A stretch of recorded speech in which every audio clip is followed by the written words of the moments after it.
kita akan mulai acara kita ya, sebelum nanti masuk ke moderator.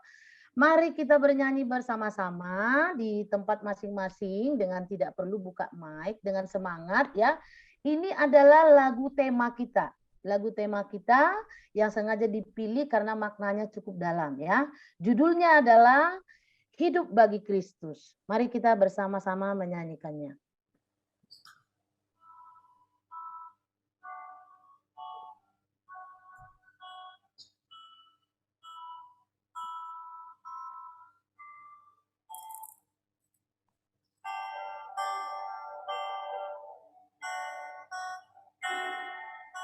Tuhan, kau pernah ada di tengah manusia, berjalan di antara manusia berdosa, menyembuhkan yang luka, mengangkat yang jatuh, melepaskan yang terikat dalam dosa.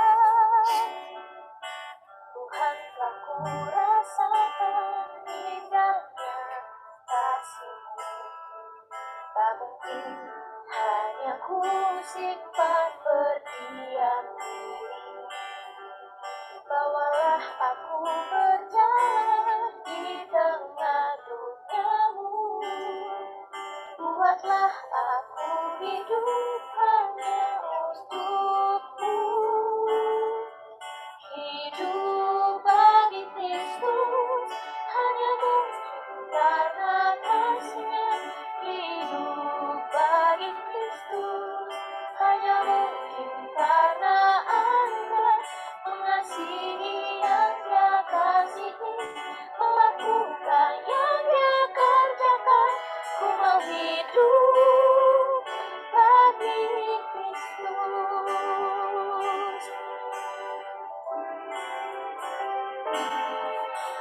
Tuhan, kau pernah ada di tengah manusia, berjalan di antara manusia berdosa, menyembuhkan yang luka, mengangkat yang jatuh, melepaskan yang terikat dalam dosa. Tuhan, telah ku rasakan indahnya kasih-Mu. Tak mungkin hanya ku simpan berdiam diri. Bawalah aku berjalan di tengah dunia-Mu. Buatlah aku hidup hanya untuk-Mu. Hidup bagi Kristus hanya mungkin karena kasih-Nya. Hidup bagi Kristus hanya mungkin karena anugerah, mengasihi yang Dia kasihi, melakukan yang Dia kerjakan. Ku mau hidup bagi Kristus.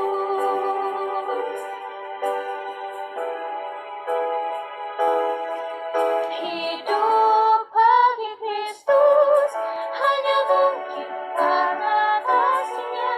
Hidup bagi Kristus hanya mungkin karena anugerah, mengasihi yang Dia kasihi, melakukan yang Dia kerjakan. Ku mau hidup bagi Kristus. Ku mau hidup bagi Kristus. Baik, mari kita berdoa. Kita berdoa bersama-sama. Tuhan, di dalam ketundukan kepada Engkau, kami rindu untuk bisa menikmati acara ini. Dalam suasana di malam hari ini, kami rindu pekerjaan Roh Kudus menyentuh setiap hati kami untuk bisa saling sharing sebagai anak-anak Tuhan, orang-orang yang sudah mengaku percaya kepada Tuhan, bagaimana kami bisa hidup beriman dan berilmu, menjadi saksi Tuhan sebagai anak-anak Tuhan yang juga mencerminkan citra Kristus di dalam kehidupan kami sehari-hari, baik dalam usaha kami sebagai anak sekolah maupun sebagai status kami sebagai anak-anak Tuhan. Berkatilah narasumber kami, orang-orang yang sudah lebih dahulu menikmati kasih karunia Tuhan, yaitu Candy, Martua, juga moderator Cantika, supaya lewat mereka, adik-adik mereka, khususnya anak-anak kami yang SMP, SMA yang hadir pada malam hari ini, boleh termotivasi menjadi anak-anak yang mau berprestasi di dalam segala situasi pada saat ini. Terima kasih Bapak, kami buka acara ini di dalam namamu, dalam nama Yesus kami berdoa. Amin. Baik, langsung saya serahkan kepada moderator kita yang sudah handal di bidangnya. Kepada Kak Cantika, kami persilahkan. Silakan Cantika. Ya, terima kasih kepada Ibu Rostiana Situmorang. Sebelumnya saya mau menyapa bagi kita semuanya, Shalom, bagi teman-teman dan juga Bapak Ibu Guru Metodis 5. Ya, sungguh senang sekali saya bisa diberi kesempatan untuk menjadi moderator dalam talk show kali ini. Di sini kakak akan menjelaskan juga pertama mengenai narasumber kita. Yang pertama ada Kak Candy Olivia Mawalim. Yeay. Nah, Kak Candy ini merupakan alumni dari Sekolah Metodis 5 kita. Tepatnya dari SD sampai SMA ya, dia bersekolah di Metodis 5. Nah, Kak Candy merupakan lulusan S1 dari Institut Teknologi Bandung dan merupakan lulusan S2 juga di Japan Advanced Institute of Science and Technology dan sedang menyelesaikan pendidikan S3-nya juga di Japan Advanced Institute of Science and Technology. Nah, Candy juga sejak bersekolah sudah berprestasi dan banyak mengikuti perlombaan nih.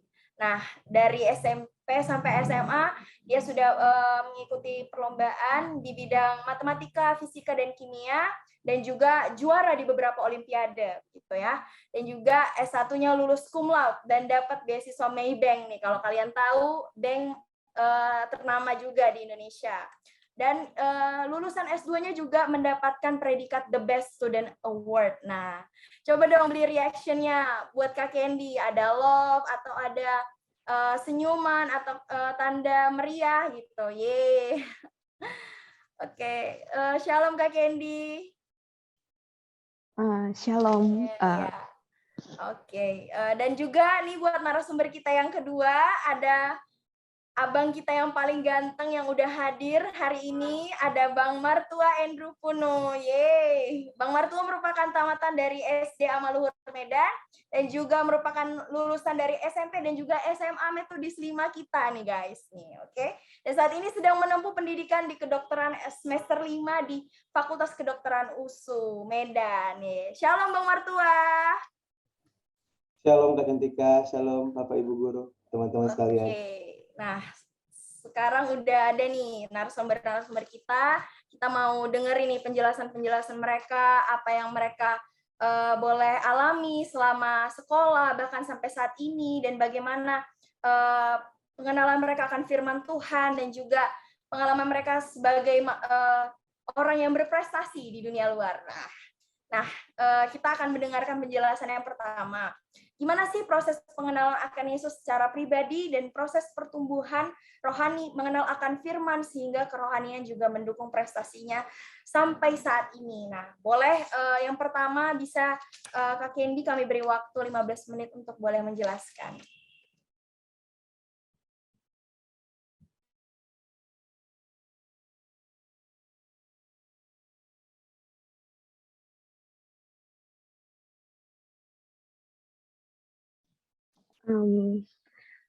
Halo adik-adik sekalian dan Bapak Ibu Guru. Bisa lihat share screen saya sekarang? Bisa.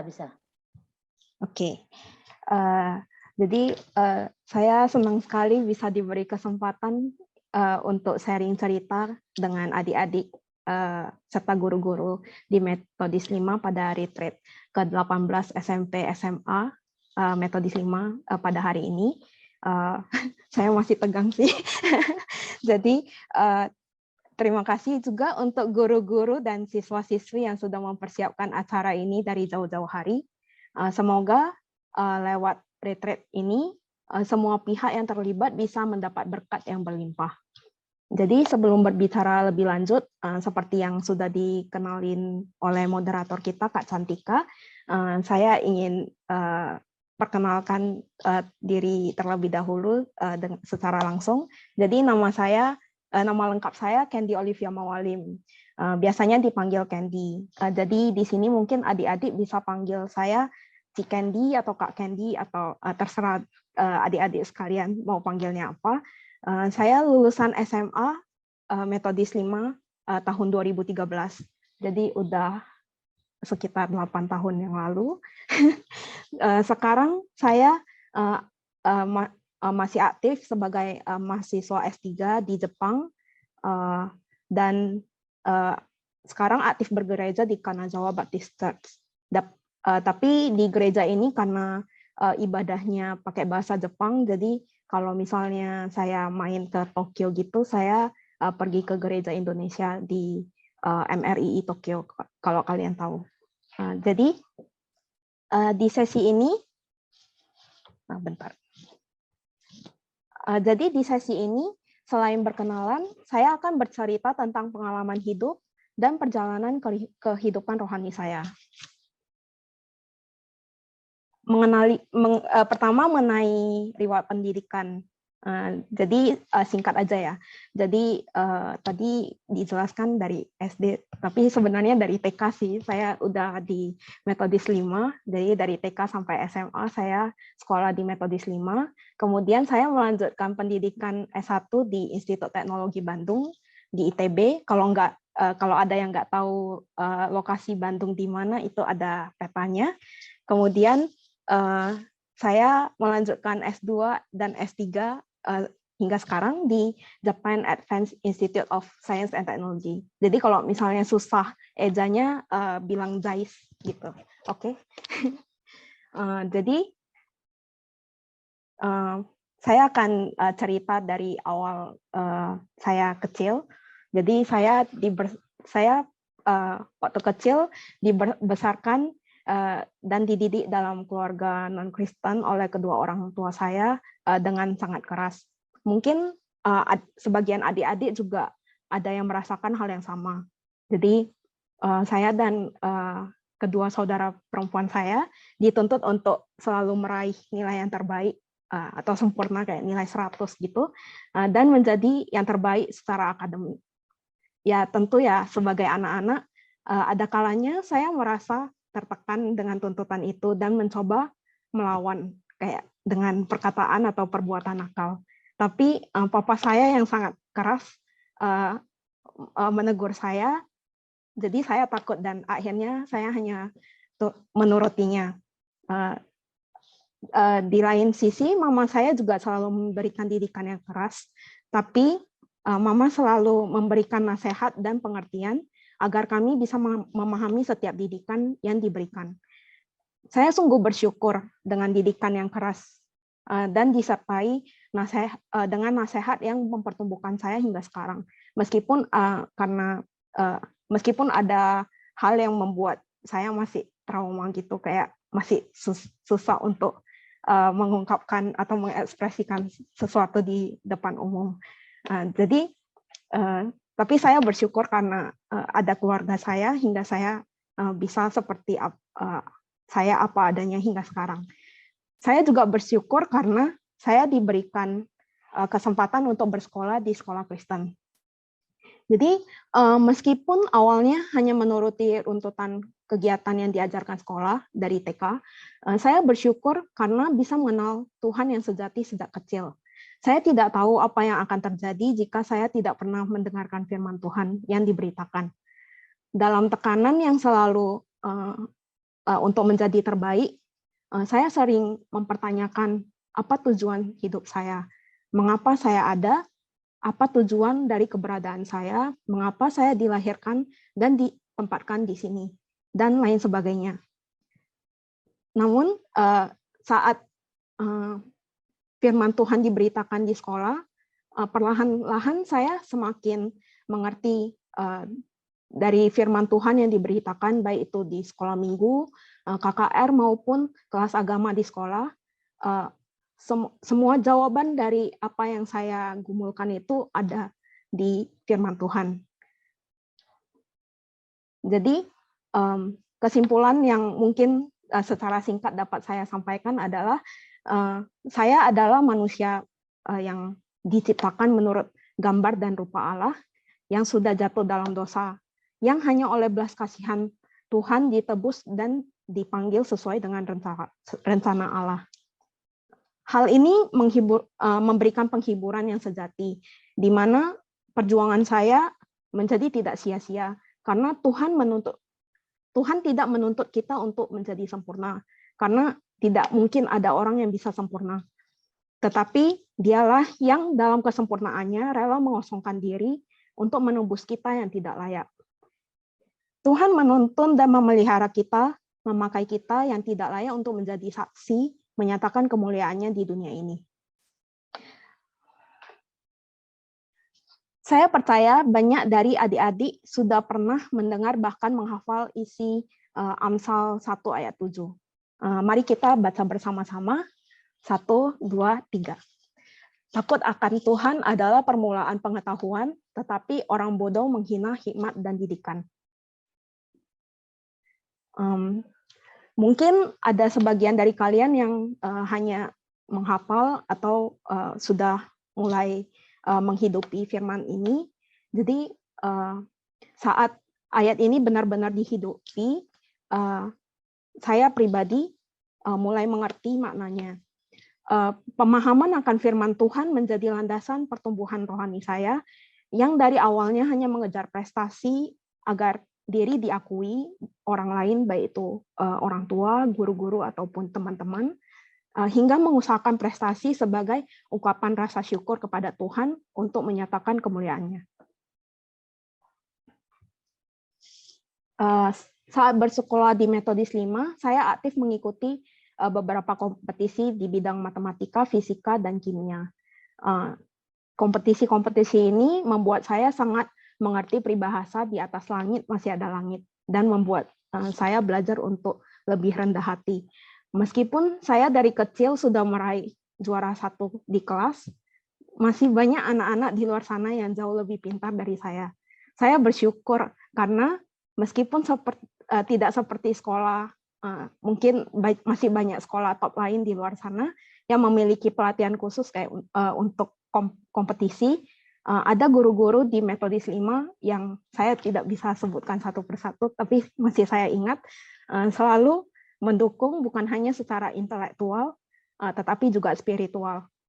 Dengan kerja keras dan dukungan yang ada, saya dapat meraih juara dan kompetisi-kompetisi yang saya ikuti di tingkat kota, provinsi, bahkan bisa 2 kali mewakili Sumatera Utara dalam olimpiade tingkat nasional. Pengalaman ini bukan saja membuat saya semakin dewasa, tetapi juga membuat pemikiran saya lebih terbuka dan termotivasi untuk selalu bertekun.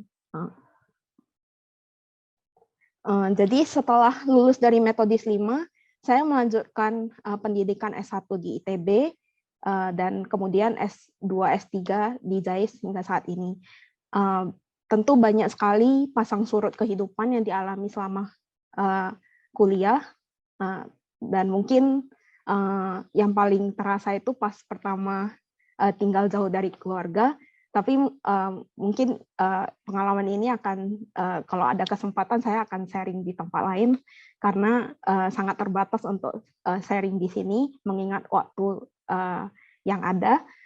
Namun satu hal yang paling saya syukuri adalah Tuhan masih berbelas kasihan kepada saya, bukan hanya mencukupi kebutuhan jasmani, tetapi juga bisa tetap memiliki persekutuan dan komunitas gereja yang baik, baik itu di Bandung maupun di Jepang saat ini.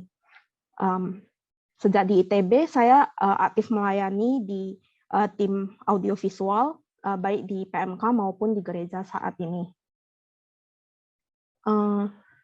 Sebuah gambar bernilai 1000 kata.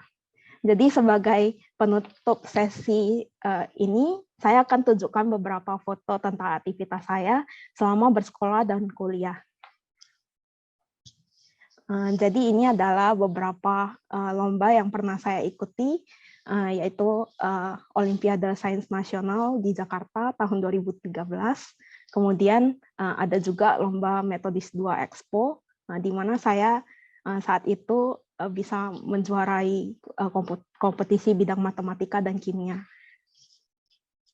Kemudian saat di ITB, saya juga pernah mengikuti internship di luar negeri seperti di Korea dan ada juga di Jepang.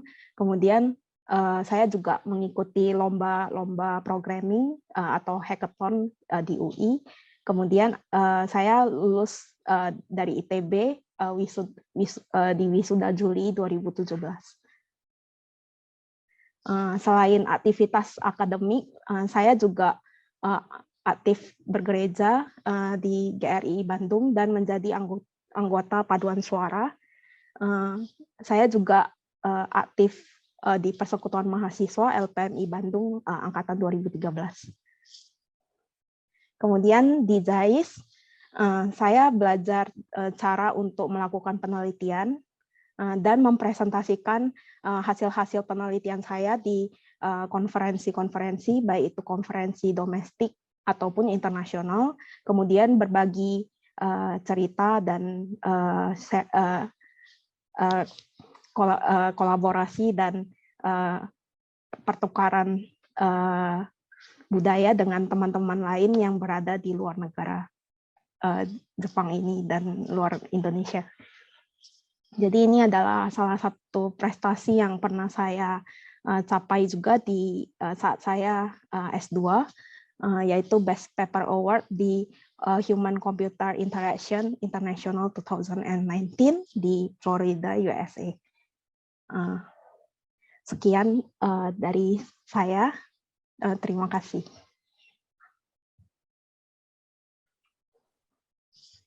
Wah, sungguh pengalaman yang luar biasa yang boleh Kak Kendi bagikan kepada kita semuanya.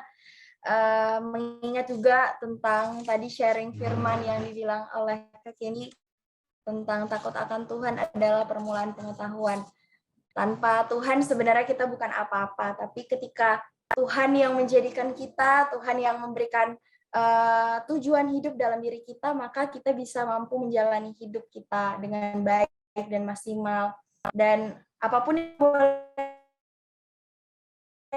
kita lakukan hari-hari ini, tekanan saat ini, mempertanyakan Tuhan dan hendaknya kiranya kita tetap terus berpengharapan sama Tuhan Yesus gitu. Oke, selanjutnya yang kedua narasumber kita kepada Bang Martua, masih pertanyaannya sama nih. Gimana sih proses pertama kali mengenal Tuhan Yesus utamanya secara pribadi, terus gimana sih proses pertumbuhan rohaninya untuk mengenal akan Tuhan, sehingga juga dalam kerohanian kita juga itu mendukung Abang berprestasi dan juga dalam hal belajar sampai saat ini. Ya Bang, coba dijelaskan. Baik, terima kasih Kak Cantika. Mungkin terlebih dahulu, halo Bapak Ibu Guru, teman-teman, kakak-kakak sekalian. Mungkin perkenalan terlebih dahulu. Saya ulang, perkenalkan nama saya Martua Indru Martinus Kuno. Saya biasa dipanggil Entu. Sudah diperkenalkan oleh Kak Cantika juga. Saya salah satu alumni dari Metodis 5 juga, dan sekarang sedang berkuliah di Fakultas Kedokteran USU. Untuk pelayanan dan gereja, saya bergereja di GPD Agape Medan, yang tepatnya berada di rumah saya sendiri. Mungkin untuk perkenalan untuk mengenai kehidupan kerohanian, tidak seperti Kak Kendi yang sudah menjalankan PPT, mungkin saya di sini sekedar sharing cerita saya mulai dari kecil hingga sampai sekarang.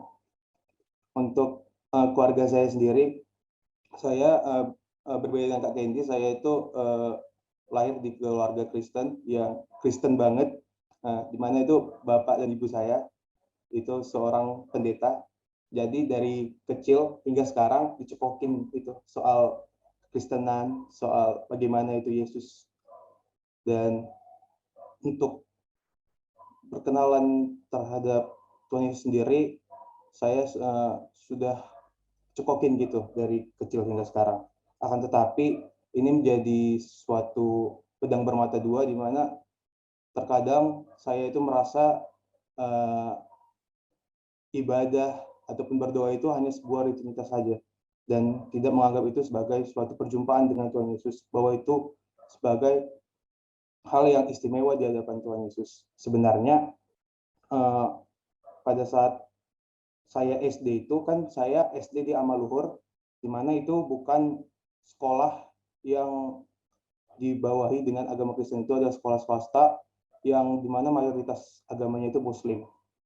Jadi di saat saya SD malah saya tidak fokus terhadap ibadah, terhadap doa, sehingga pada saat saya SD itu sendiri saya tidak pernah itu berdoa, jarang juga beribadah. Jadi fokus saya hanya untuk sekolah saja. Dan dapat dilihat dari hasilnya, saya SD itu ranking 1 terus. Akan tetapi saya merasa saat saya SD itu tidak ada peranan doa di dalam belajar saya. Walaupun sebenarnya Tuhan Yesus itu bekerja, walaupun kita tidak berdoa kepada Dia. Akan tetapi pada saat saya SMP itu dipindahkan oleh kedua orang tua saya ke sekolah Metodis 5, di mana di situ sudah mulai itu ada ibadah pagi, ada doa pagi, di mana sebelumnya kalau di sekolah SD itu pagi-pagi Assalamualaikum. Kalau di sekolah Metodis 5 udah mulai tuh doa, kita nyanyikan. Kalau di sekolah SMP Metodis 5 itu sudah mulai ada ibadah juga hari Sabtu. Di situ saya sudah mulai merasakan Tuhan itu bekerja. Dan sembari SMP itu juga saya, kalau tidak salah di tahun-tahun akhir itu ada ikut retreat, walaupun sebenarnya bukan dari sekolah retreatnya. Di situ saya retreat kalau nggak salah di Siantar. Saat saya retreat di situ mulai terjadi perubahan dalam kehidupan saya, di mana Tuhan menjamah hati saya untuk berubah gitu. Andrew, kamu harus melayani Tuhan. Di mana disitulah saya mulai rajin tuh berlatih musik, berlatih juga sama seperti Kak Candy, ada visual seperti PowerPoint dan lain-lainnya. Dan saat itu saya mulai rajin, tekun, dan hingga saat ini saya tetap melayani di gereja sebagai pemain gitar. Dan kalau bicara soal perkuliahan, di kuliah ini juga saya mengikuti kelompok-kelompok kecil, di mana itu kami membahas soal bagaimana Tuhan menyelamatkan kita, soal Trinitas dan lain-lain, yang kalau mungkin teman-teman tahu, yang juga sering dengar itu ada namanya KMK. Itu suatu komunitas mahasiswa Kristen yang ada di Universitas Sumatera Utara. Dan mungkin saya nggak bisa cerita banyak soal kehidupan saya, soalnya sampai sekarang saya itu tinggal di gereja, dan orang tua saya selalu cekokin tuh Alkitab dan Alkitab. Mungkin saya kembalikan kepada Kak Cantika. Oke, ya. Jadi perbedaan dari Kak Candy dan Bang Mertua dari hal itu ya, keluarga ya. Satu, keluarga yang berbeda imannya dengan Kristen. Satu lagi, yang udah dari lahir sudah dicekokin firman Tuhan terus tiap hari. Tapi mengenai perjumpaan pribadi dengan Tuhan itu yang lebih nyata dialami ya. Supaya ketika kita udah berjumpa dengan Tuhan secara pribadi, rasanya itu udah lebih nikmat gitu, karena secara pribadi kita udah tahu siapa Tuhan, kita udah mengalami gimana kasih Tuhan, kita udah mengalami gimana penyertaan Tuhan, kita udah mengalami yang namanya anugerah Tuhan, keselamatan yang Tuhan udah berikan bagi kita, sehingga kita boleh menerima dan kita bisa menjalani hidup sebagai seorang anak Tuhan dan seorang murid Kristus sampai saat ini. Oke. Sebelum kita lanjut lagi nih ke pertanyaan-pertanyaan berikutnya dan pendapat-pendapat dari narasumber kita mengenai tantangan-tantangan dan juga tips menjadi anak Tuhan, kita boleh dengarkan nih persembahan pujian dari kelas 11 IPS.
Oke, sungguh pujian yang memberkati.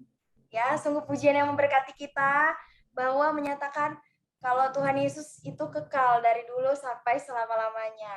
Nah, untuk teman-teman nih, masih setia nggak sih untuk dengerin penjelasan narasumber kita? Kalau masih siap mendengarkan penjelasan dari narasumber kita, boleh kasih reaction-nya dong. Ada love, ada tanda ketawa, tanda tepuk tangan nih. Ayo buat adik-adik semuanya. Yeay. Kita nggak siap nih untuk mendengarkan lebih lanjut nih penjelasan dari narasumber-narasumber kita yang kece dan yang keren-keren. Oke, untuk Kak Kendi dan Bang Martua. Jadi ini ada nih pertanyaan. Apa aja sih tantangan yang boleh Kak Kendi dan Bang Martua hadapi ketika menjalani hidup sebagai seorang anak Tuhan, sebagai seorang Kristen. Tapi tantangan itu sebenarnya bisa diatasi gitu. Gimana sih, coba jelasin dari Bang Martua dulu deh. Baik, tadi soal tantangan ya dalam hidup yang benar di dalam Kristus. Kalau untuk aku sendiri sih, tantangan yang paling sering dihadapi gak muluk-muluk dari luar, biasanya itu dari diri sendiri, dimana biasalah manusia pasti malas kan. Itu yang paling susah dilawan, kayak pagi-pagi susah bangun untuk doa, atau malam-malam mau tidur susah untuk doa, udah ngantuk nih, langsung doa, langsung tidur aja. Itu kadang yang paling menantang untuk kita tetap hidup yang benar di dalam Tuhan. Dan puji Tuhannya, kalau untuk aku sendiri, pagi-pagi itu rutin berdoa, saat teduh, nyanyi untuk Tuhan, dan juga malam juga. Dan kalau untuk dalam pelayanan, biasanya itu tantangan yang ada, biasanya itu muncul dari teman-teman sepelayanan. Kadang yang suka menjudge, yang suka bilang kayak, ngapain sih melayani, padahal skillnya segitu-segitu aja. Terkadang itu menjadi suatu penurun mood ya saat melayani. Misalnya pas mau melayani gitu jadi tidak fokus, jadi malah kepikiran sama perkataan-perkataan yang seperti itu. Akan tetapi sebenarnya itu bisa kita atasi dengan berdoa dengan Tuhan. Kita tanya sama Tuhan tuh saat doa, apa yang harus kita lakukan, apakah ini suatu ujian dari Tuhan sebenarnya. Mungkin seperti itu saja Kak Cantika, mungkin bisa dilanjutkan ke Kak Hendy. Oke, terima kasih Bang Martua. Iya, jadi tantangan yang paling sering dihadapi setiap hari ya, itu pasti diri sendiri. Kedagingan kita gitu. Karena males, mau saat teduh, mau baca firman Tuhan. Terus ada juga tantangan dari luar, kadang mungkin orang-orang ngejudge sok benar, sok melayani, sok jadi anak Tuhan, padahal sebenarnya memang perlu dan wajib gitu kita sebagai seorang Kristen untuk menjadi anak Tuhan dan menghidupi firman Tuhan setiap hari gitu ya, untuk melayani. Oke, untuk Kak Candy juga boleh dijelaskan Kak, apa aja sih tantangan yang Kakak hadapi ketika menjalani hidup sebagai seorang Kristen? Oke, dipersilahkan pada Kak Candy. Oke. Jadi untuk yang bagian 2 ini, saya akan menjelaskan tantangan-tantangan yang dialami dan mungkin sedikit banyak tentang tips saya, khususnya sebagai masih mahasiswa atau siswa di tengah dunia yang berdosa ini. Jadi tentu sebagai umat Tuhan di tengah dunia yang berdosa ini, kita pasti menghadapi tantangan dalam hidup. Tanpa pengenalan akan Tuhan, natur manusia yang berdosa mencemarkan cara pandang, pikiran, niat hati, minat, keinginan kita untuk hidup benar di hadapan Tuhan. Tanpa Tuhan, kita akan jatuh pada hidup yang serakah dan hidup yang berpusat pada diri sendiri, dan akan berputar di situ-situ aja. Jadi saya akan memberikan contoh yang simpel ya. Coba lihat gambar di sini. Ini pasti kondisi ini pasti adik-adik sekalian akan mengalami, akan adik-adik sekalian alami dalam kehidupan sehari-hari. Sangat gampang. Apakah adik-adik bisa menjaga, melatih diri untuk hidup berintegritas, tidak menyontek saat ujian, apalagi saat ini online kan, jadi mungkin lebih gampang lagi untuk bisa melakukan contekan karena tidak ada yang melihat, cuman kamera atau mungkin orang tua sambil mengawasi juga, tapi mungkin lebih banyak cara untuk bisa menyontek. Jadi untuk hal kecil ini aja kita harus mencoba untuk bisa hidup benar, hidup jujur. Jadi mari kita baca Lukas 16 ayat 10 ini bersama-sama. 1, 2, 3.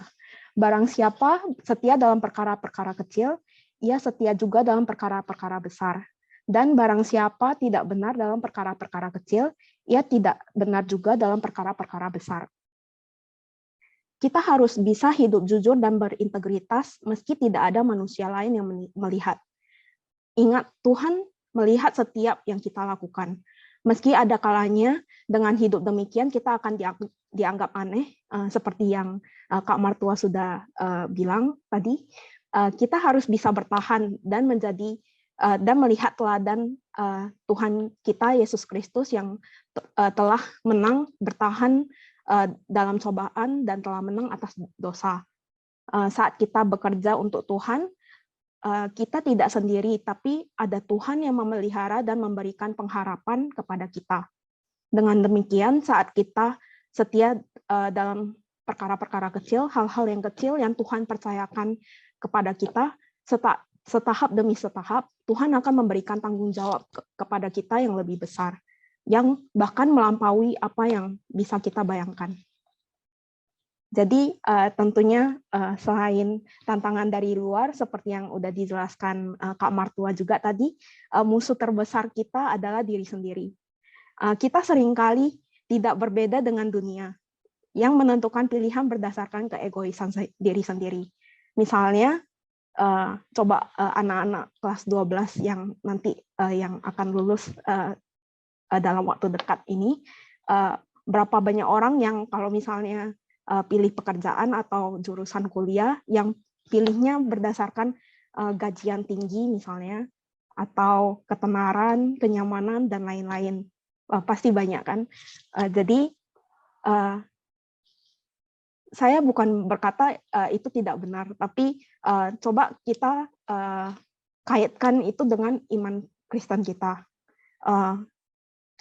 Contoh paling gampangnya, saat kita dapat banyak uang, mungkin saat kita memiliki uang yang banyak, kita akan hidup semakin boros, atau bahkan uang itu bisa menjatuhkan kita pada dosa yang semakin parah, misalnya perjudian atau yang lainnya. Jadi ya intinya di sini saya nggak bilang ya kalau gaji itu tidak boleh menjadi parameter dalam pertimbangan nanti dalam memilih pekerjaan atau jurusan, tetapi saya berharap kiranya kita bisa menggumuli dengan sungguh-sungguh apa panggilan kita yang Tuhan kehendaki dalam dunia ini.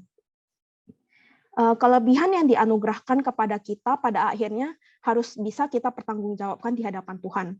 Jadi misalnya kalau kita punya uang banyak pun, kita harus bisa mempergunakannya sebaik mungkin agar Tuhan bisa memakai kita sebagai alatnya di dunia ini. Jadi bagaimana cara mengetahui panggilan Tuhan? Menurut Katekismus Singkat Westminster, tujuan tertinggi hidup manusia adalah untuk memuliakan Allah dan menikmatinya. Kita sering sekali fokus mempertanyakan panggilan kita secara spesifik dan melupakan kehendak Tuhan secara umum, dengan harapan panggilan khusus itu dapat memuaskan kepentingan kita. Namun hal itu tidaklah tepat. Untuk mengerti panggilan Tuhan, kita harus menyerahkan diri sepenuhnya dipimpin oleh Tuhan, setia dan taat dengan firman Tuhan, dan tekun dalam berdoa.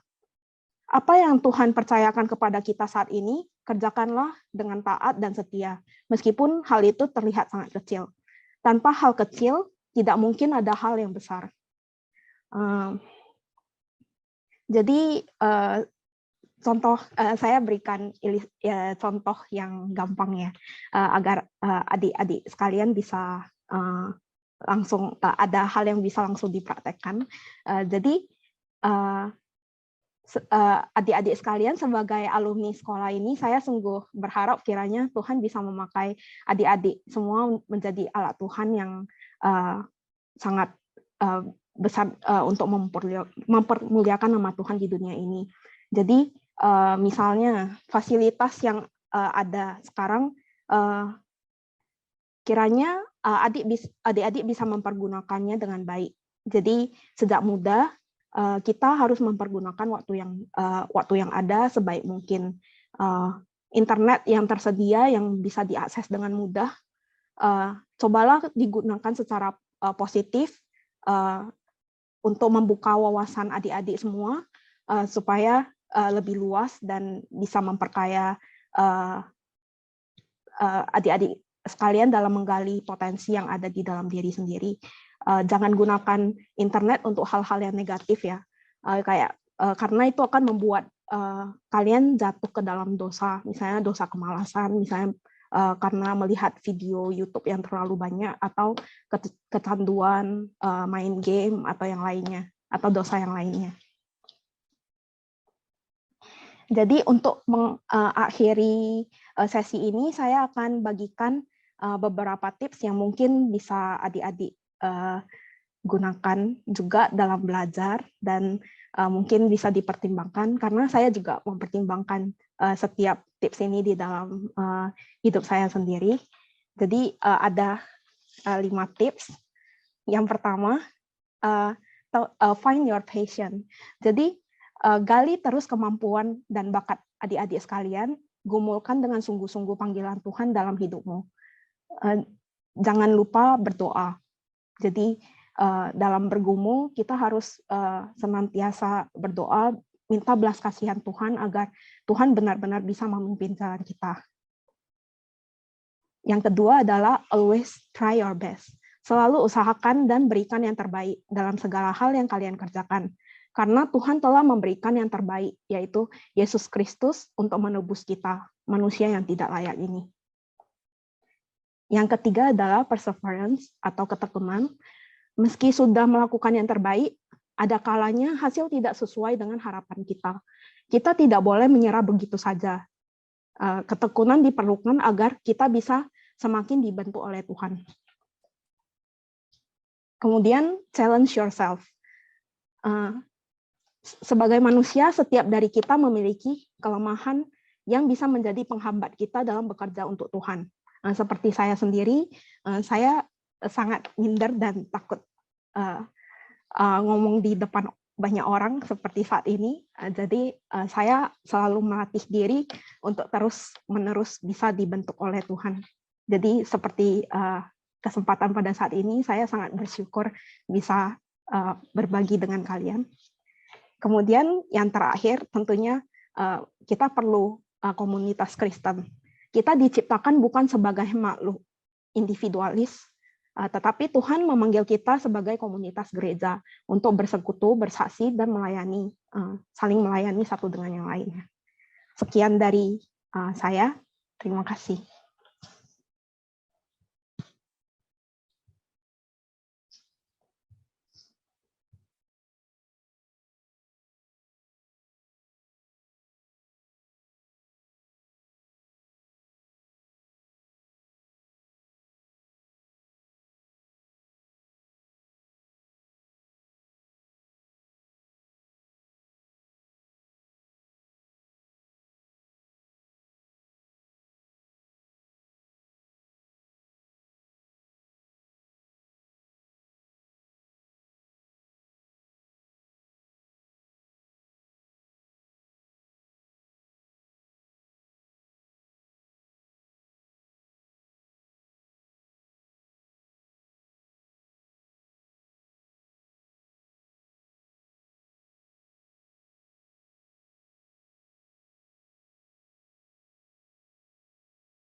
Oke, Kak Cantikanya masih ada kan ya?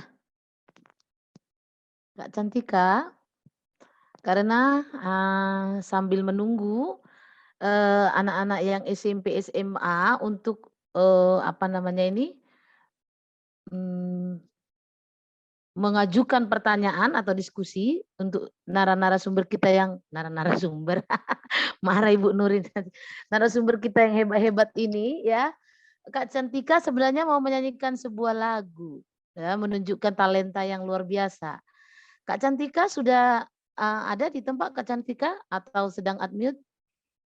Oke, sepertinya ada masalah jaringan ya, sambil kita tunggu. Baik, terus terang luar biasa ya, dari Ibu luar biasalah melihat ini, yang mengamati dan melihat seorang Candy Olivia mulai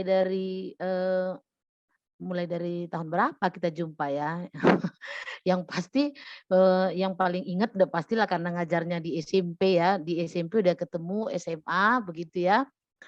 Dengan yang sekarang itu luar biasa ya, yang dulu gurunya sekarang saya jadinya muridnya. Ini gurunya ini luar biasa ini, Kak Candy Olivia. Kayaknya ini menjadi satu, dari tadi Ibu berpikir suatu saat nanti ini akan menjadi apa namanya ya, momentum besar untuk anak-anak Metodis 5. Kita akan mendengarkan sharing yang lain nanti dari Kak Kendi yang langsung berhubungan dengan ilmunya, gitu ya. Setuju nggak kira-kira ya?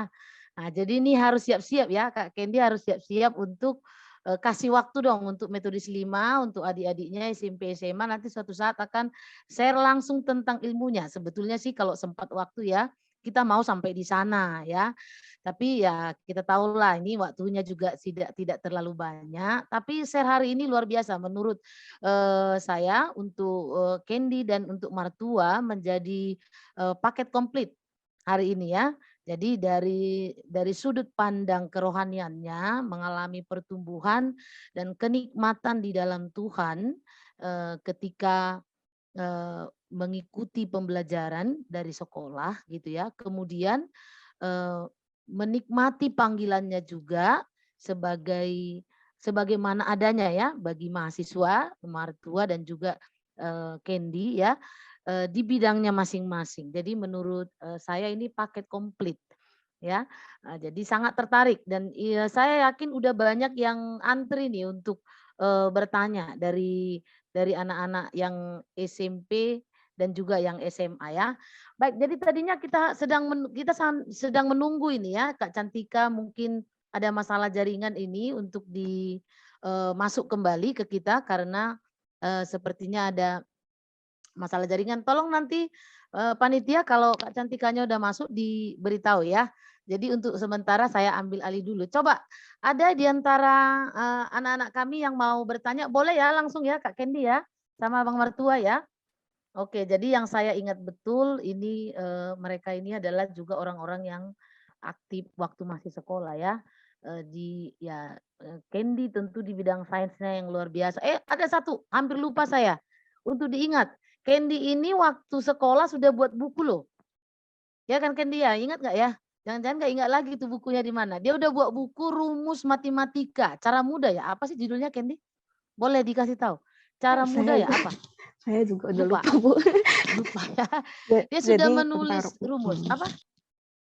Ya tentang rumus matematika. Ya, rumus cara mudah ya. Kalau nggak salah waktu itu cara mudah mengerjakan matematika dengan rumus-rumus apanya terbarunya ya. Jadi dan itu dilakukan masih sekolah loh. Waktu dia masih sekolah. Saya ingat waktu masih sekolah ya. Maksudnya bukan mahasiswa. Masih sekolah di Metodis 5 sudah terbitkan buku ya tentang rumus matematika. Jadi kalau nanti nemu dikasih di sekolah ini rumus matematika. Yang siapa penulisnya ini orangnya ini. Nah, namanya Kendi Olivia ya. Ada yang raise hand, Ibu lihat ini, Garlinton. Garlinton memang pengen bertanya ya? Iya, Bu. Oke, ini oke. Boleh ya, langsung ya. Boleh mungkin ditunjuk namanya mau siapa yang ingin kepada siapa yang ingin diajukan pertanyaannya ya. Nah, jadi mungkin nggak banyak-banyak, yang lain boleh di live chat ya. Silakan nanti Ibu akan coba bantu untuk melihat. Saya lihat sepertinya Cantika udah masuk, tapi nggak apa-apa. Kita mulai dari Garlinton. Yuk, silakan Garlinton. Oke. Selamat malam semuanya. Selamat malam Bu Ros dan guru-guru semuanya. Saya ingin bertanya kepada Kak Kendi. Nah, kita kan udah belajar. Kita sudah belajar mati-matian ya kan. Bentar lagi kan kita juga udah mau ujian semester. Dan kita sudah belajar yang terbaik dan memberikan yang terbaik. Serta kita sudah berserah kepada Tuhan Yang Maha Esa. Tapi mengapa terkadang nilai kita atau hasil dari ujian tersebut tidak sesuai dengan ekspektasi kita, Kak Kendi? Itu saja sih pertanyaan saya, Kak Kendi. Oke, ditangkap. Pertanyaan Garlinton sudah ditangkap. Langsung ya, Kak Kendi, silakan. Oke.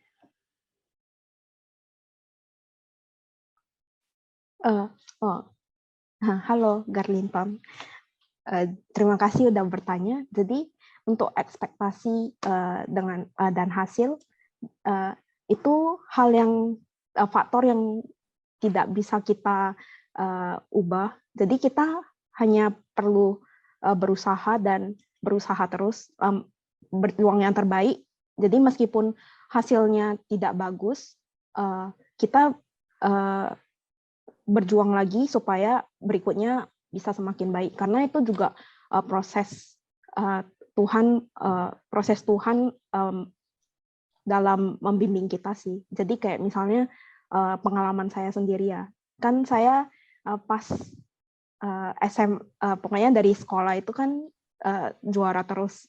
Jadi pas lulus dan kuliah di ITB tentu ya banyak saingan karena dari anak-anak yang sangat berprestasi di sekolahnya masing-masing di seluruh Indonesia.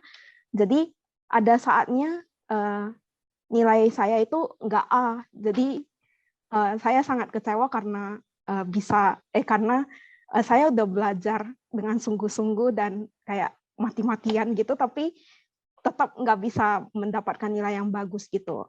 Jadi ya itu adalah proses pembentukan Tuhan sih. Jadi kita nggak boleh sombong. Jadi kita belajar juga, oh ternyata ada orang lain yang lebih jago. Kita bisa kayak berbagi, misalnya mengajari teman kita yang nggak bisa, dan mungkin kalau ada yang lebih jago dari kita mengakui kalau kita itu kurang ngerti di sini, jadi boleh nggak tolong ajarin yang ini gitu. Jadi mengajar kita untuk bisa lebih rendah hati lagi gitu sih.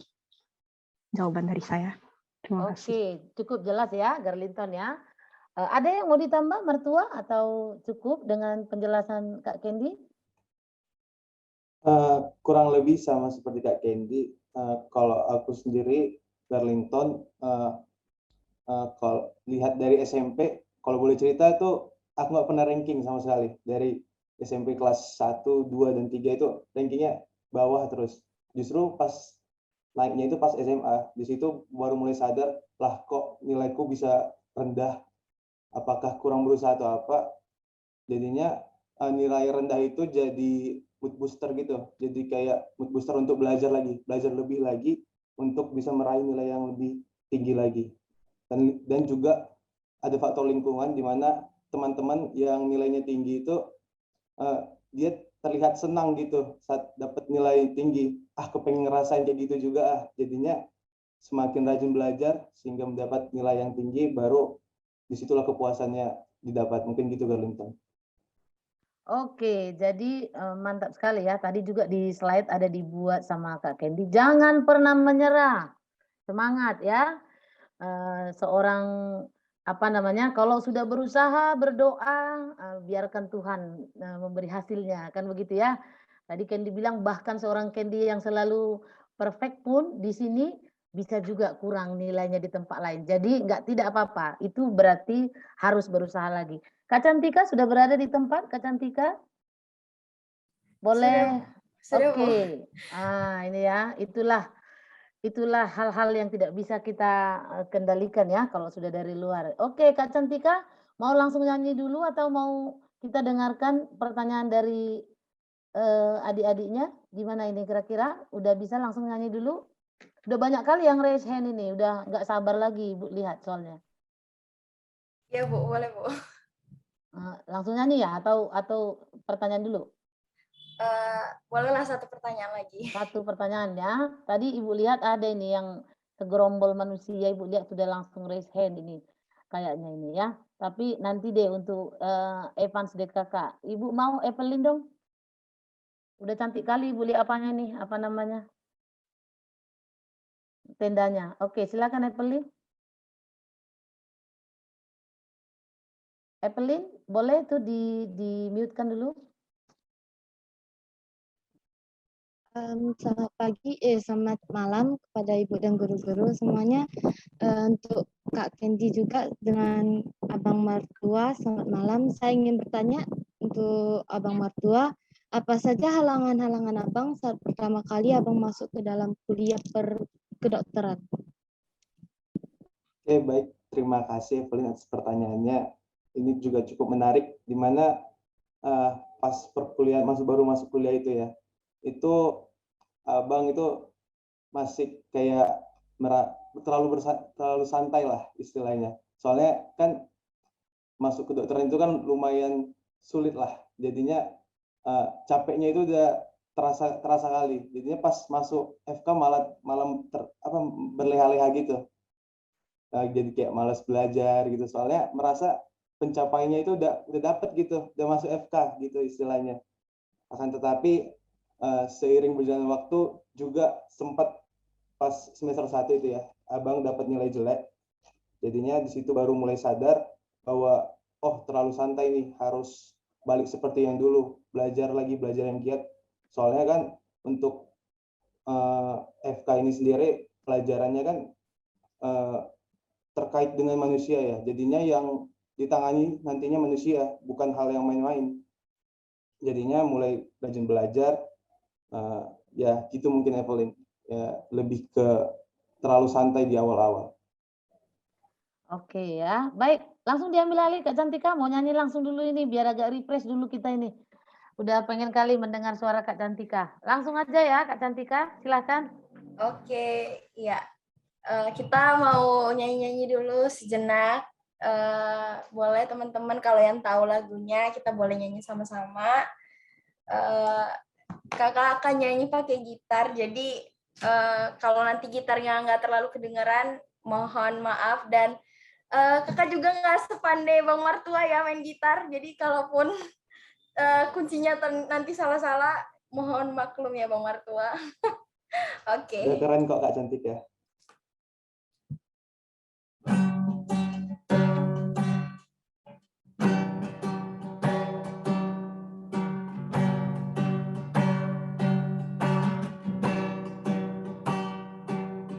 Betapapun tinggi prestasi manusia, semua itu karena rahmat anugerah Tuhan. Kita semua adalah alat yang kuasa, jangan seorang pun rendahkan dirinya. Segala pujian bagi Tuhan, hanya Tuhan layak disembah. Tak seorang pun layak megahkan diri, kemuliaan hanya bagi Tuhan.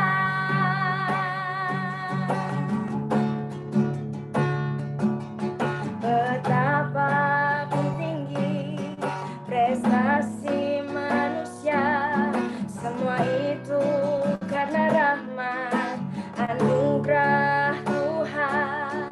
Kita semua adalah alat yang kuasa, jangan seorang pun megahkan dirinya.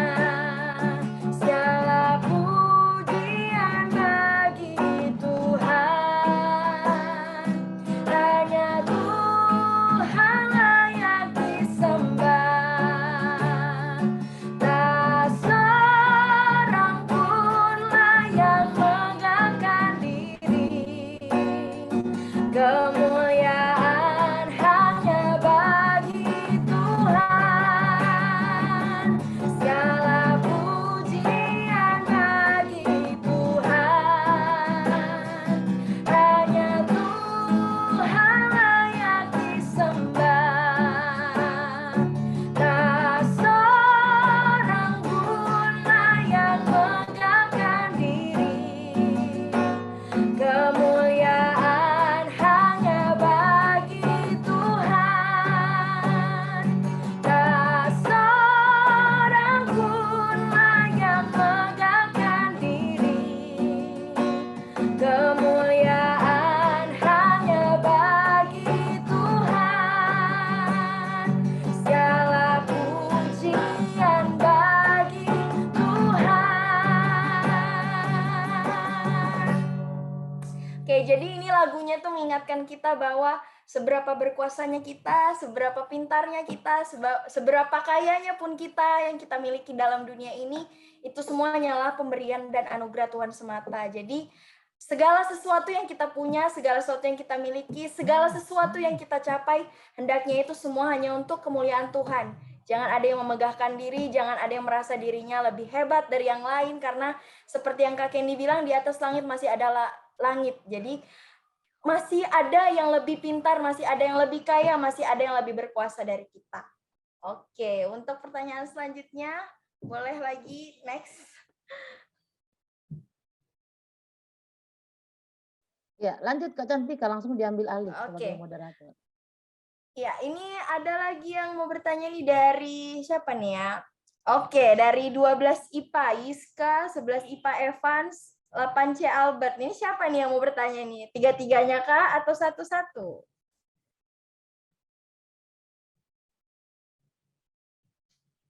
Iya. Oke, siapa yang mau Evans, bertanya? Kak. Oh, Evans, Kak, Evans. yang mau bertanya. Oh. Ya, bolehlah Evans pertanyaannya. Jadi selamat malam buat kita semua, buat guru-guru, buat teman-teman. Saya ingin bertanya baik kepada Kak Kenny maupun Bang Martua, Bang Andrew, kira-kira bagaimana perjuangan abang dan kakak untuk masuk ke universitas, istilahnya melalui jalur apa yang perlu disiapkan, dan istilahnya tipsnya ataupun strategi gimana mempersiapkan diri, apakah udah ambil ancang-ancang gitu, ambil berprestasi dari sejak SMA, ataupun bagaimana persiapannya baru waktu mau ambil jurusan gitu atau milih universitas gitu. Apakah apa yang dilakukan oleh kakak-kakak dan abang gitu? Itu sih pertanyaannya. Terima kasih. Oke, pertanyaan Evan sangat sangat panjang dan juga lebar gitu ya. Oke, langsung aja dijawab oleh Kak Kendi. Pertama dulu, ya, perjuangan dalam memasuki perkuliahan, jalur apa yang mau dicapai, dan segala macamnya boleh dijawab, Kak. Oke, terima kasih untuk pertanyaannya. Saya senang sekali sih. Jadi, maksudnya kalau angkatan saya dulu kayaknya nggak sebanyak ini yang mau angkat tangan dan bertanya. Jadi pertama-tama saya sangat apresiasi dengan adik-adik sekalian. Jadi pertanyaan dari Evans, jadi tentang persiapan masuk universitas. Jadi sebenarnya kalau saya sendiri nggak ada persiapan khusus pas masuk universitasnya, karena saya dari bahkan dari SD udah mulai belajar apa yang melebihi apa yang ada di buku sekolah. Jadi kayak misalnya pas SMP untuk pelajaran matematika, fisika, kimia, saya udah belajar untuk materi yang SMA dan seterusnya. Jadi untuk kuliahnya sebenarnya saya pengennya ke Singapura, tapi karena karena banyak hal, jadi enggak tercapai. Jadi saya mencoba untuk masuk ke perguruan tinggi di PTN di Indonesia. Jadi keluarga saya sendiri pengennya saya di dekat aja kayak di USU gitu, tapi saya orangnya agak keras kepala gitu kan. Jadi milihnya pengen yang kayak ITB atau UI gitu. Jadi pas angkatan saya 8 tahun yang lalu di Metodis 5 masih sebelumnya belum ada alumni yang masuk UI atau ITB gitu. Jadi saya beserta teman-teman saya ada yang mencoba masuk gitu dan coba jalur undangan juga sih, tapi karena sebelumnya belum ada yang masuk, jadi nggak bisa masuk. Jadi kita ada beberapa yang masuk PTN terbaik di Indonesia lewat jalur ujian tertulis sih, SBMPTN dulu namanya. Sekarang nggak tahu sih apa namanya. Sekian, mungkin kalau ada yang kurang ngerti lagi nanti bisa tanya-tanya lagi. Terima kasih. Oke, jadi nanti kalau misalnya pengen tanya-tanya lagi nih Evans, boleh nih hubungin Kak Kendi langsung nih. Nanti dikasih nih nomornya nih, atau hubungin lewat IG boleh ya Kak Kendi ya. Oke, untuk yang selanjutnya boleh nih dari Bang Martua nih, boleh dijawab. Masuk FK gimana sih Bang? Oke, mungkin menjawab pertanyaan Evan. Kalau abang sendiri dulu tesnya lewat sama kayak Kak Kendi lewat SBMPTN, tes tulis. Kalau sekarang itu udah nggak tulis lagi, ini UTBK ya nggak salah. Tes bersama berbasis komputer. Jadi kalau aku sendiri kebetulan untuk persiapan untuk masuk FK-nya ya ada les di luar. Kan tetapi bukan berarti pelajaran dari sekolah itu nggak cukup. Sebenarnya sudah cukup, ditambah kita belajar juga di rumah. Tapi dari les itu lebih banyak ke bocoran-bocoran soalnya, dari soal-soalnya. Dan itu juga jadi tips untuk UTBK-nya sendiri, di mana kita bisa ulang-ulang terus tuh soal-soal yang dikasih di les. Soalnya kan soal-soal dari les itu dia banyak, dia bervariasi, jadi bisa kita ulang-ulang di rumah. Dan untuk belajarnya sendiri, kalau abang mungkin jangan ditiru juga, biasanya tuh belajarnya sampai larut malam, kadang sampai jam 12, kalau lebih lah dari jam 12 kalau diingat-ingat dulu. Lalu diulang pagi hari, dan itu juga pelajarannya itu sekalian untuk pelajaran sekolah biasanya. Soalnya topik-topik untuk tes masuk universitas juga nggak jauh beda sama yang kita pelajari di sekolah sebenarnya. Mungkin itu aja dari abang. Mungkin balik ke Kak Cantika. Iya, jadi harus banyak-banyak belajar nih. Jangan sampai juga manajemen waktunya ya, sampai tengah malam belajar. Kadang kita harus perhatiin nih waktu kita belajar gimana. Gaya belajar kita juga gimana, supaya nanti ketika mau masuk jurusan yang diinginkan juga harus sesuai dengan effort kita, kerja keras kita nih, seperti Kak Kendi dan juga Bang Martua. Oke, untuk jawabannya udah jelas Kak Evans?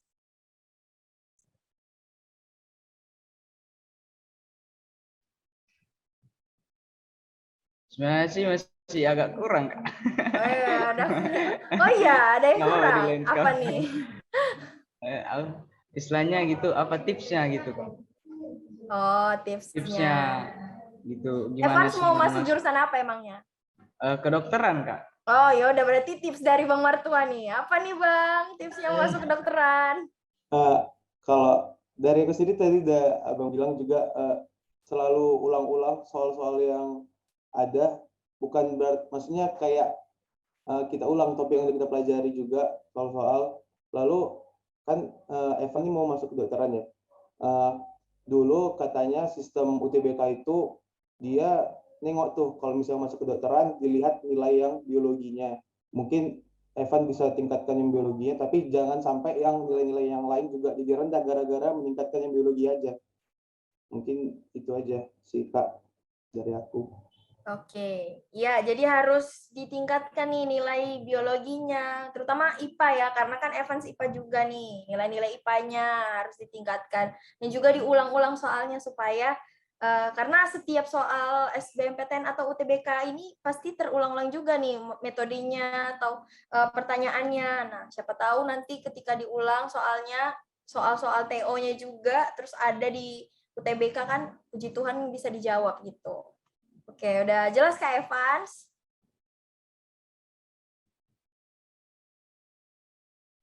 Udah, Kak, udah. Oke. Itu Siap. saat ini. Oke, terima kasih Evans. Oke, selanjutnya nih. Tadi udah 11 IPA. Sekarang yang SMP dulu nih yang mau bertanya nih. Ada kelas mana nih ya yang mau bertanya? Oke, kelas 7. Kelas 7C. Ada Christine. Halo Christine.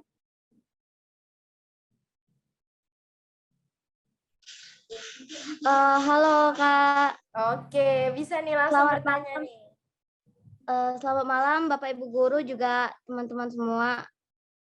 Jadi mau bertanya nih, kan biasanya kita udah belajar, udah berusaha juga kan, dan beberapa nilai gak sesuai ekspektasi.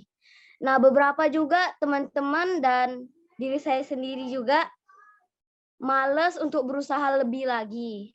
Nah, ada gak ya tips dari Kak Kendi atau Bang Martua untuk anak-anak kelas 7 yang bentar lagi mau ujian semester? Terima kasih sebelumnya.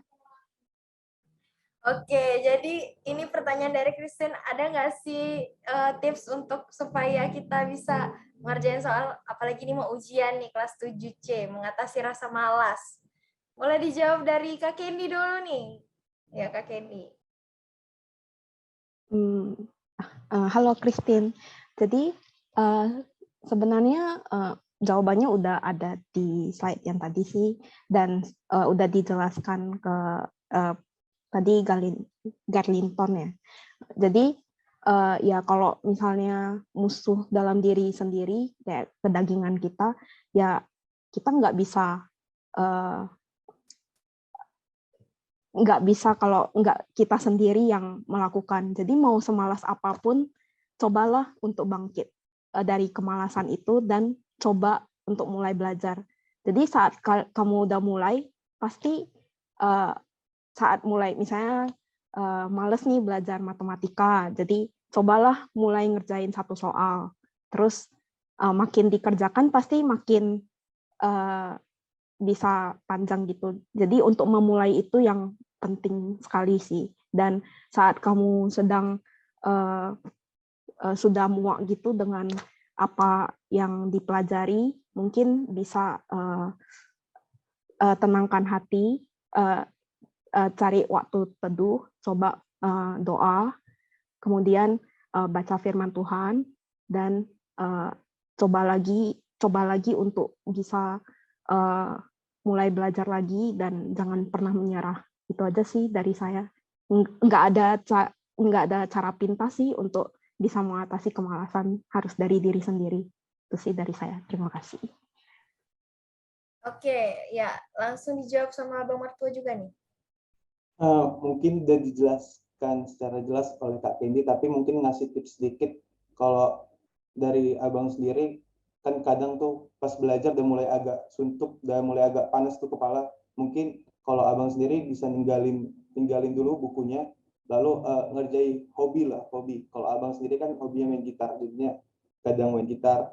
Dan juga kalau udah agak suntuk, kadang abang masih main game juga, tapi tahu waktu juga. Misalnya setengah jam, lalu kita lanjut lagi belajar. Mungkin itu dari abang. Oke, apakah udah jelas, Christine? Sudah Kak, terima kasih. Oke, terima kasih, Christine. Ya, pertanyaan selanjutnya dari SMA lagi ya. Dari kelas 12 IPA nih. Ada siapa nih? Ada Gloria dan Crestela nih. Siapa yang mau bertanya nih? Gloria atau Crestela?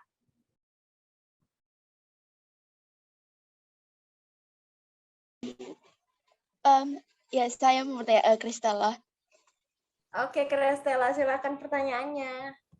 Shalom, selamat malam Ibu dan Bapak Guru, selamat malam teman-teman sekalian, dan juga selamat malam kepada Kak Cantika, Kak Kendi, dan Bang Martua. Saya ingin bertanya tentang sesuatu yang sedikit dimention oleh Kak Cantika tadi. Jadi dalam menggapai prestasi, ada juga Kak Kendi dan Bang Martua juga rajin dan aktif dalam melayani. Nah, saya yakin untuk kalian berdua, kalian pasti akan menjadi sangat sibuk. Dan bagaimana sih memanage time yang sangat sibuk itu? Apakah ada tips untuk kami anak-anak SMA dan SMP? Terima kasih. Oke, ya langsung aja dijawab nih. Pertama dari Bang Martua, ada nggak sih tipsnya ketika memanage waktu yang udah sibuk gitu kan? Oke, langsung aja. Kalau abang sendiri, yang pasti kan ya pagi sampai sore itu udah kuliah.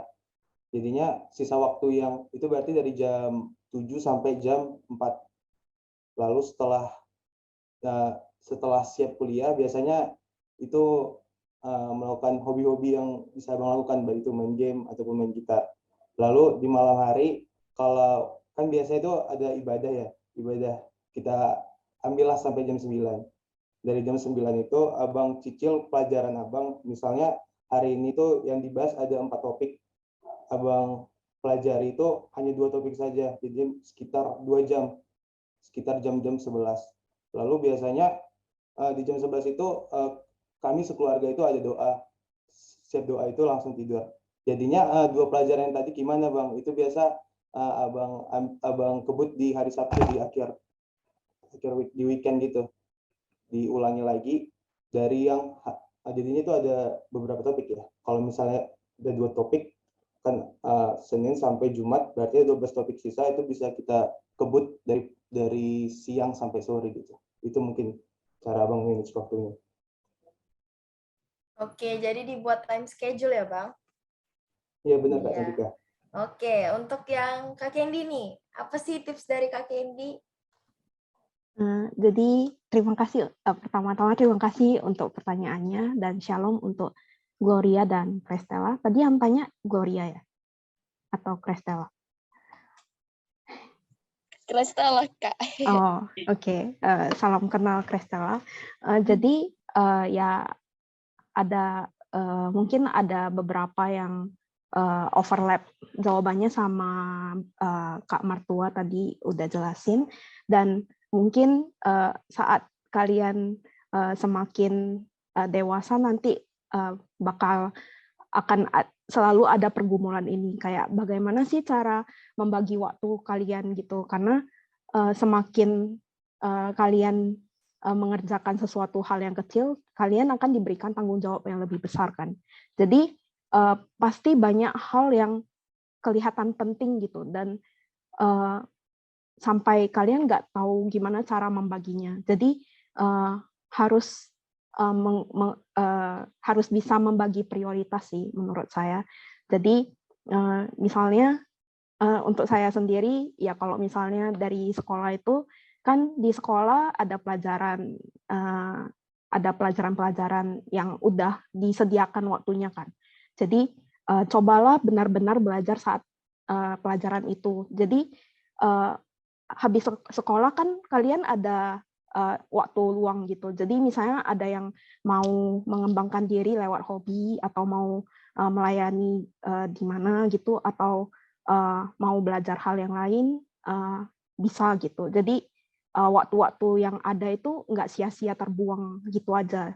Jadi daripada kalian misalnya pas mau ujian baru mulai belajar gitu kan, jadi 2 kali kerja gitu kan. Jadi pas belajar di sekolah gitu kayak ngantuk tidur gitu, atau nggak sungguh-sungguh belajar.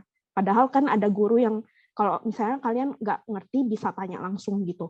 Jadi gunakanlah setiap waktu yang ada semaksimal mungkin. Jadi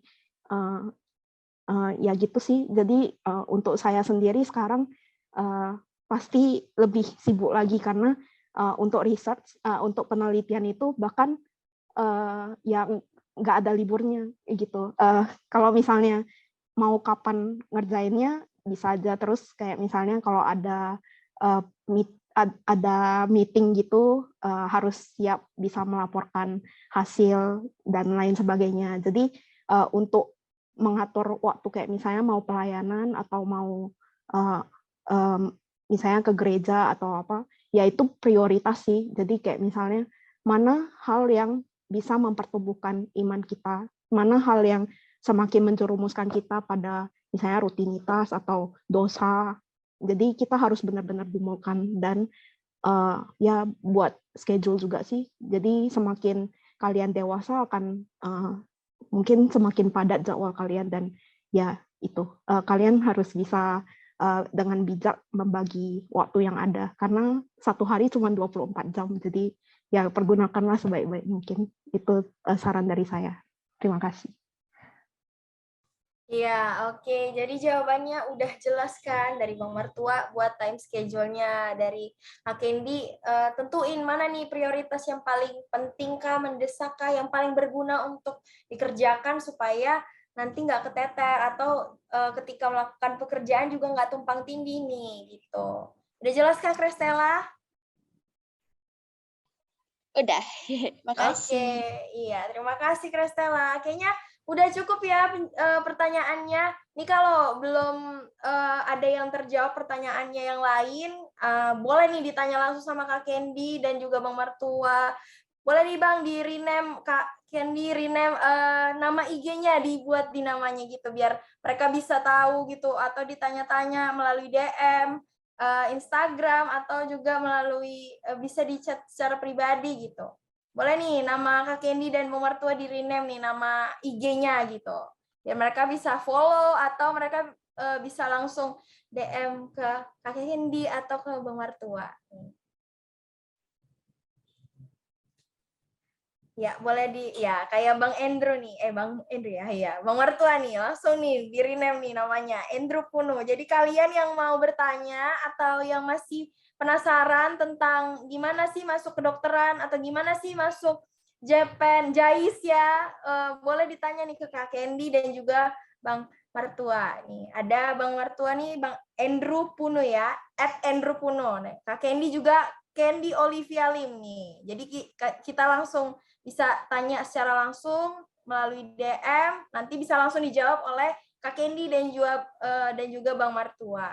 Oke, jadi kita udah selesai ya sesi talk show-nya. Dikembalikan lagi ke Bu Ros, silakan Bu. Oke, luar biasa ya. Jadi memang tidak salah memilih ya, baik moderator maupun narasumber ya. Tapi Kak Candy, Bang Mertua sama Kak Cantika sebenarnya di sini ada juga alumni kita, tetapi sudah menjadi rekan kerja, sudah jadi guru di sini nih, walaupun alumni. Namanya Seiko, Pak Seiko.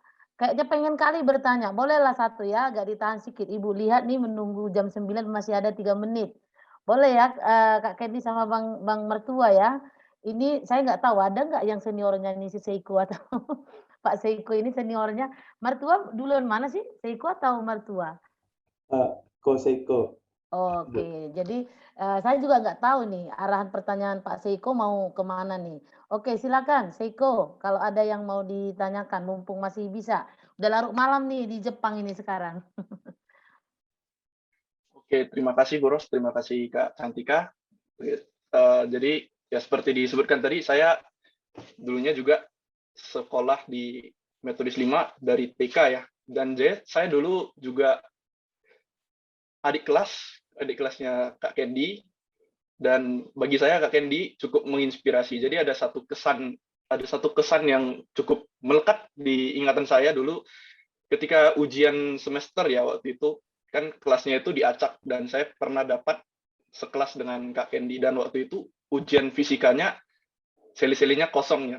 Punya Kak Candy, aku sangat ingat bagian itu. Jadi sepertinya tidak butuh seli-seli ya, sudah luar kepala ya Kak Candy.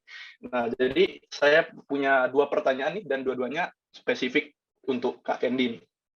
Ya, pertama itu mengenai mencari passion, yang kedua itu mengenai jurusan ya. Jadi untuk Kak Candy, ini kan dari yang kakak ceritakan tadi dituntut untuk berprestasi di semua bidang ya, di semua bidang pelajaran, banyak siswa yang mungkin ada dalam kondisi yang serupa ya, dan kadang kondisi yang serupa ini saya lihat membuat siswa-siswa agak kesulitan dalam mencari bakat dan passion.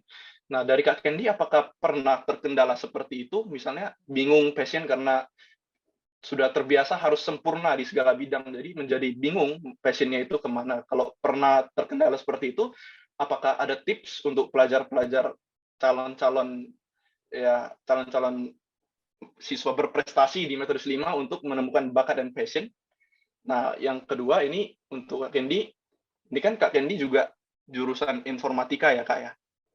Nah, jadi di Metodis 5 saat ini juga ada beberapa anak kelas 12 yang menemukan passionnya di bidang informatika. Jadi, apakah ada tips bagi murid-murid Metodis 5 yang punya passion di situ untuk bisa berkembang seperti itu, dan untuk masuk ke jurusan seperti itu, adakah persiapan yang perlu kita lakukan untuk terjun ke studi di bidang informatika, dan prospek ke depannya kalau kita terjun ke bidang informatika seperti apa ya? Jadi barangkali bisa kita yang di siswa-siswa Metodis 5 mungkin bisa mengikuti jejaknya Kak Candy gitu. Terima kasih. Kalau boleh saya tahu, Pak Seiko sekarang ada kuliah S1 kah di jurusan informatika juga ya? Iya, betul Kak Candy. Oke. Jadi mungkin jawaban ini akan jadi tips untuk Pak Seko sendiri sih. Tapi ya mungkin masih banyak yang subjektif dan perlu digumulkan sendiri. Jadi mulai dari pertanyaan yang pertama untuk kendala dalam mencari passion, ya kan. Jadi saya sendiri dari kecil kan sudah kayak gimana ya, udah belajar dengan sungguh-sungguh dan emang kayak mungkin ada bakat. Saya kayak setelah digumulkan mungkin ada bakat dalam mengajar gitu dan kayak dan apa ya, dan saya punya bakat dalam bidang eksak kayak matematika dan sains gitu. Jadi mungkin kadang orang di luar memikirkan kalau oh itu pasti udah jelas gitu arahnya kemana. Tapi ya sebetulnya saya juga bergumul sih dari kecil gitu. Apakah benar ini jurusan yang saya inginkan? Karena ya kita tahu sendiri kayak di Medan itu banyak yang lebih meninggikan kayak misalnya jurusan kedokteran atau jurusan yang banyak menghasilkan uang gitu.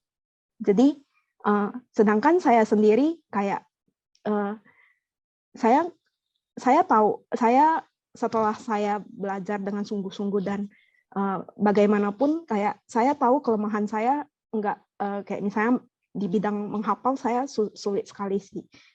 Jadi saya kayak misalnya biologi gitu, saya benar-benar sangat struggle juga dalam belajar dan kayak misalnya IPS gitu.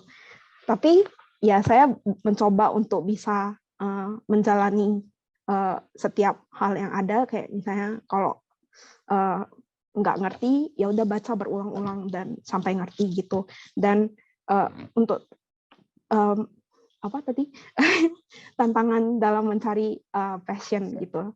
Jadi itu perlu pergumulan pribadi gitu sih. Pasti dalam sehari-hari kita akan mengalami kesulitan juga untuk memilih ke depannya gimana. Dan ada saat di mana apa yang kita inginkan tidak sesuai gitu. Misalnya saya karena dari dulu kayak misalnya kuat di eksak gitu, bahkan saya pengennya sebenarnya jurusan matematika gitu. Tapi ternyata Tuhan berkehendak yang lain. Jadi saya malah masuk di STAY gitu dan terakhir saya pilih informatika sih, dan saya bersyukur sih atas pilihan yang Tuhan izinkan saya berada hingga saat ini. Jadi saya semakin jelas bisa belajar jadi peneliti dan saya berharap bisa menjadi berkat juga di dalam penelitian yang saya jalankan, dan mungkin penelitian di Indonesia belum gitu berkembang ya. Jadi saya berharap dengan apa yang saya jalankan ini bisa menjadi berkat juga untuk orang-orang di Indonesia dan bisa menyelesaikan masalah-masalah sosial yang ada. Jadi kemudian untuk tips berkembang di jurusan informatika sendiri ya. Jadi ya kita mungkin saat angkatan saya mungkin udah beda generasi sih sekarang. Jadi pas angkatan saya itu jurusan informatika apalagi di Indonesia apalagi di Medan itu mungkin dipandang sebelah mata mungkin karena ya kan kayak komputer bisa dipelajari di mana aja, kayak cuman les atau gimana gitu. Tapi ngapain harus kuliah jurusan komputer gitu. Jadi kayak banyak yang mempertanyakan gitu kan. Tapi ya sekali lagi sih sekarang kita bisa akses internet di mana aja. Jadi mungkin universitas yang kita sedang tekuni, posisi di universitas yang kita tekuni mungkin bukan universitas top atau gimana gitu.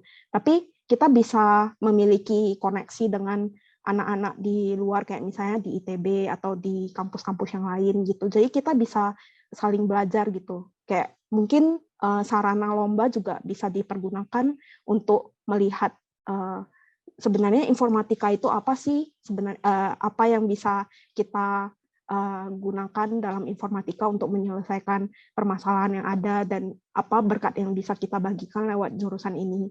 Jadi itu harus digumulkan sendiri sih, dan misalnya kalau saya sendiri saya sangat kalau dijelaskan secara detail mungkin anak-anak di sini belum bisa mengerti, mungkin ada waktunya.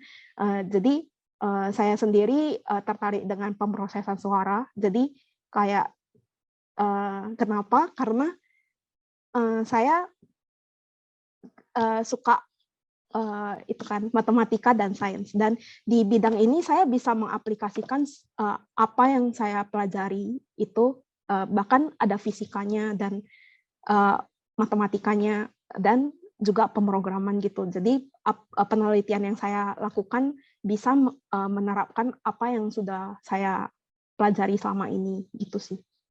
Jadi untuk Pak Seiko sendiri coba mungkin bisa gumulkan, dan mungkin sebagai guru juga bisa mendidik anak-anak untuk memiliki minat khusus untuk hal ini dan bisa makin menggali kembali potensi yang ada di anak-anak gitu. Semoga menjawab. Terima kasih. Oke, jadi nanti rangkumannya dibuat lagi oleh Pak Seiko, lalu disampaikan kepada anak-anak, oke ya. Jadi memang di zamannya angkatan Candy Olivia bersama dengan teman-temannya di kelas, itu adalah satu gebrakan yang besar pada waktu itu ya. Ada Eninta yang masuk UI, ada Eliezer yang juga masuk ITB ya. Lalu kemudian ke bawahnya saya semakin banyak lah alumni-alumni kita yang masuk di berbagai universitas dan berprestasi ya. Dan termasuk Cantika ya, Cantika dari psikologi USU sebentar lagi akan sarjana ya Kak Cantika ya. Jadi orang psikologi mana tahu ada yang perlu juga ini ya, masalah hati nih kayaknya banyak ya dibahas ya. sama orang psikologi ya. Boleh juga dihubungi langsung Kak Cantika ada di sini ya.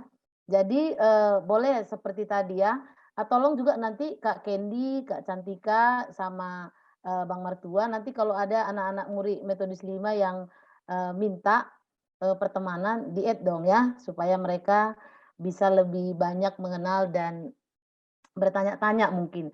Dan tentu masih banyak alumni-alumni kita yang lain. Itu syukurnya ya, masih banyak alumni-alumni kita yang lain yang juga berprestasi di bidangnya masing-masing. Walaupun mungkin tidak semua bisa kita undang karena waktu ya.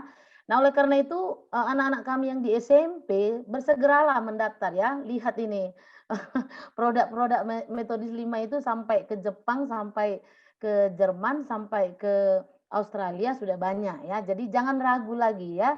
Kamu boleh langsung apalagi yang sudah yang kelas 9 ya, boleh langsung di apa namanya?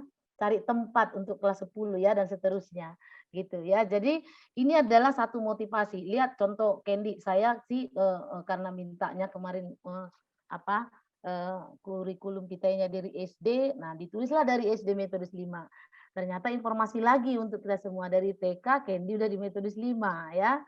Dan begitu juga Pak Seiko dari TK sudah di Metodis 5 ya. Mereka banyak mendapatkan berkat juga dari sana. Dan yang saya tahu Candy dari SMP dulu kalau nggak salah juga ikut PA ya di sekolah. Dan Tika mertua juga produk-produk PA di SMA. Walaupun sekarang karena situasinya pandemi tidak memungkinkan bagi kita banyak berkumpul jadi agak sedikit terhalang. Tetapi sekolah kita tetap memikirkan bagaimana supaya kerohanian dan ilmunya bisa sejalan dengan baik ya. Karena seperti kata Kak Candy tadi banyak prestasi juga kalau misalnya tidak tahu tujuannya mau kemana, jadi ada yang kurang, ada yang hampa di dalamnya. Nah, jadi maka Ibu bilang tadi betul-betul paket komplit dari alumni-alumni kita yang sudah sharing malam hari ini. Oke, saya tahu dan minta maaf kepada banyak anak didik kami yang begitu banyak ingin bertanya tapi tidak punya kesempatan karena waktu.